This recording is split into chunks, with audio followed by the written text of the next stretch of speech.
Quando eu estava no terceiro ano, tinha mais ou menos uns 8, 9 anos, eu ganhei uma caneta Park. E eu venho de uma família que tinha poucos recursos. E naquela época, ter uma caneta Park era status, né? E aí, feliz, eu levei para a escola no mesmo dia. A caneta foi roubada. Bom, eu fiquei muito triste, chorei, me desesperei, falei com a professora.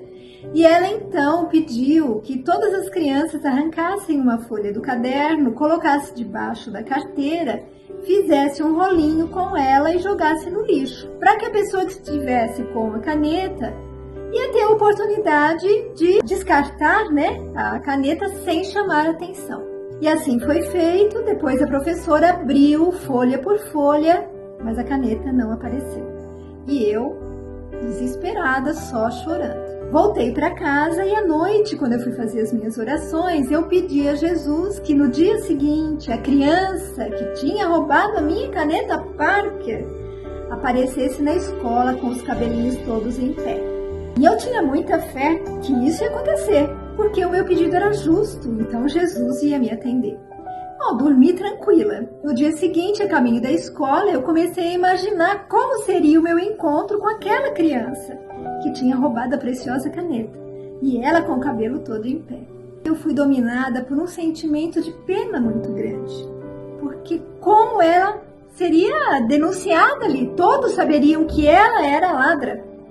E aquele sentimento de pena fez com que eu falasse com Jesus para que ele esquecesse o meu pedido, porque eu preferia perder uma caneta do que colocar um amiguinho meu numa situação tão ruim.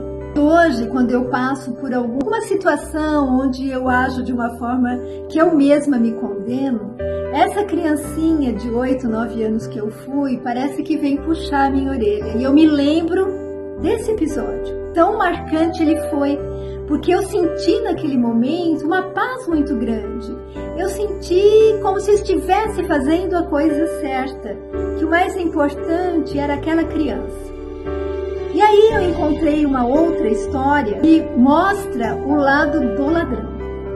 Diz que um rapaz encontrou com o seu professor e abraçou, feliz, perguntou se lembrava dele. Ele disse que não. O professor perguntou, mas o que você está fazendo? Ele falou, eu sou professor. Como eu? Sim, como o senhor. Foi o senhor quem me inspirou.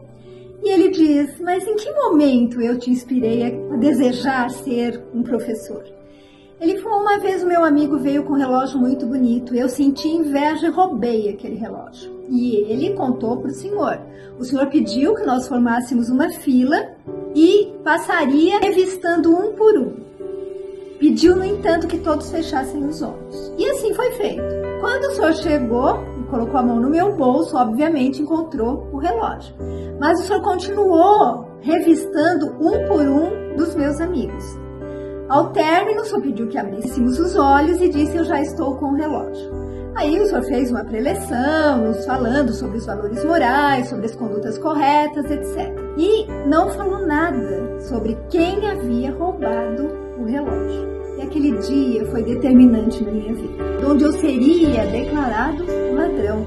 Toda a vergonha que eu sentiria, minha família saberia do fato, e a partir dali eu mudei a minha forma de viver, nunca mais fazendo aquilo que fosse errado, tentando não fazer, né, as coisas erradas. O senhor não lembra disso? E o professor diz, sim, eu me lembro do roubo do relógio, me lembro que eu revistei todos vocês, mas eu não me lembro de você, porque eu também estava com os olhos fechados. Gente, olha que lindo.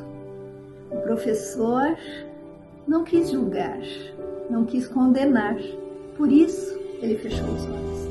E veja, uma simples atitude, seguida de uma lição tão bonita, transformou a vida daquele menino.